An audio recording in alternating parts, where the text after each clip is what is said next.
एक बार की बात है। किसी शहर में रोहित नाम का एक लड़का था जो पढ़ने में बहुत अच्छा था। वो अपने कॉलेज का टॉपर था। उसने अपनी मास्टर्स की डिग्री के लिए एक यूनिवर्सिटी में एडमिशन लिया। यूनिवर्सिटी में सब उसे बहुत पसंद करते थे।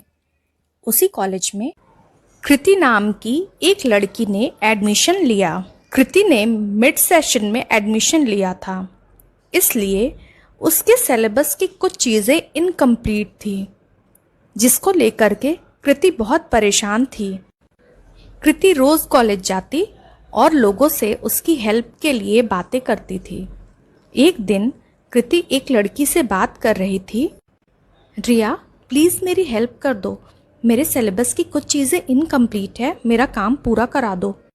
कृति, अभी जो लड़का गया ना, उसका नाम रोहित है, वो कॉलेज का टॉपर है, उससे तू हेल्प मांग, वो तेरी ज़रूर मदद करेगा। ऐसा कहकर रिया कृति को समझाती है और कृति रोहित के पास जाती है। Hi Rohit, I am Kriti. College के मिड सेशन में मैंने एडमिशन लिया है, तो सिलेबस कंप्लीट कराने में तुम मेरी हेल्प करोगे? ठीक है, तुम्हें जो भी नोट्स चाहिए तुम मुझे बताना।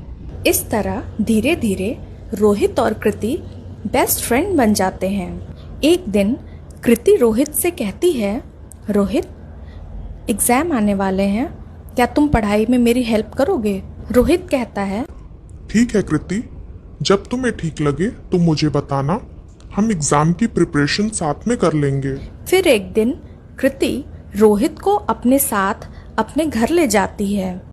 कृति रोहित को बताती है कि वह इस घर के ऊपर वाले फ्लोर पर रेंट पे रहती है और उसके रूम में जाने की सीढ़ियाँ बाहर से ही हैं।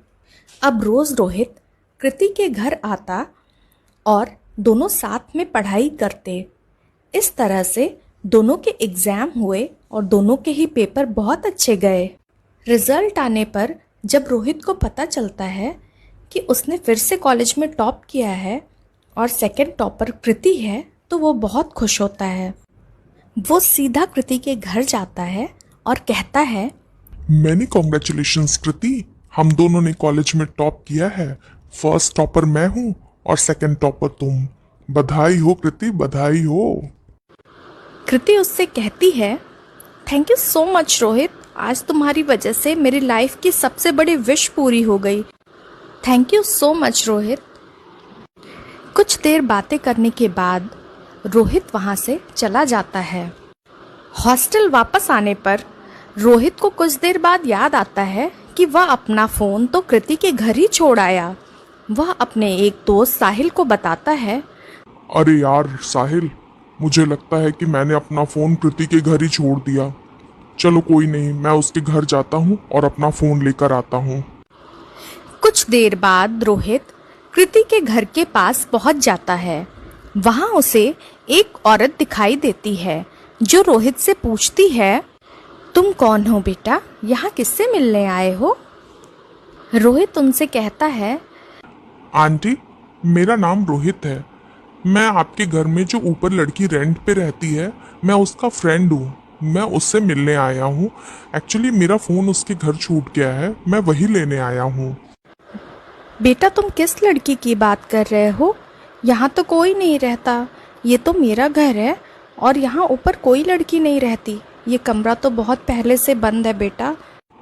ये आप क्या कह रही हैं आंटी? मैं कल रात ही यहाँ आया था।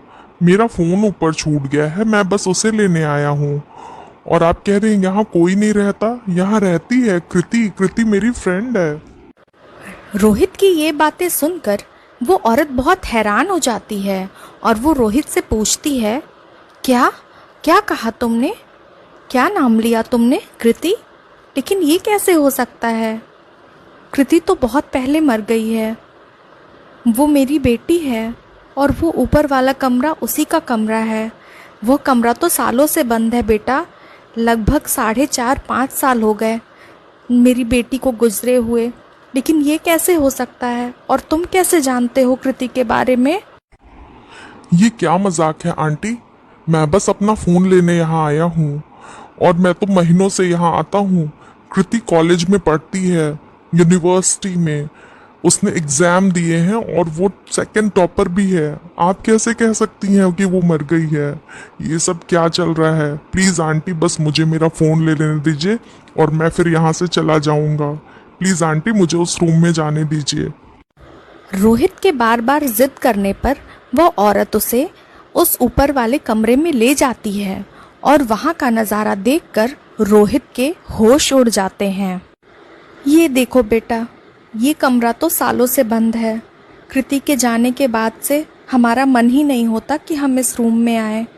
अब तुम ही बताओ, तुम कह रहे हो तुमने यहाँ पे कृति को देखा और तुम रोज़ यहाँ आते थे। क्या तुम्हें लगता है कि ये वही कमरा है? नहीं आंटी, ये रूम ऐसा तो नहीं था, लेकिन ये कैसे हो सकता है? कृति रोज कॉलेज आती थी और हम साथ में पढ़ाई करते थे।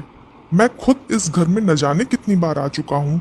ये पॉसिबल ही नहीं है जो आप कह रही हैं। बेटा, कृति को पढ़ना बहुत पसंद था, लेकिन फिर वो बीमार पड़ गई और वह अपनी मास्टर्स की डिग्री पूरी नहीं कर पाई। क्या ये उसकी प्रबल इच्छा थी कि वो अपने मास्टर्स की डिग्री पूरी करे? क्या इसलिए वो लौट कर आई थी? मैं ये सब कुछ नहीं जानता आंटी। मैं बस इतना जानता हूँ कि कृति ने मेरे साथ एग्जाम दिया है और वो यूनिवर्सिटी की सेकंड टॉपर है। पता नहीं क्यों, लेकिन आपकी बातों पर मुझे विश्वास नहीं हो रहा। मुझे लगता है जैसे मैं कोई सपना देख रहा था और वो सब सपने की बातें थी कि मैं यहाँ आया और मेरा फोन छूट गया। हाँ, शायद ये जरूर एक सपना था। रोहित के ऐसा कहते ही एक आवाज आती है जो दोनों का ध्यान अपनी ओर खींचती है। वो रोहित का फोन था जो अभी भी चल रहा था। ऐसी ही और खट्टी मीठी कहानियों के लिए हमारे वीडियोस को लाइक और शेयर करें और हमारे चैनल को सब्सक्राइब करें।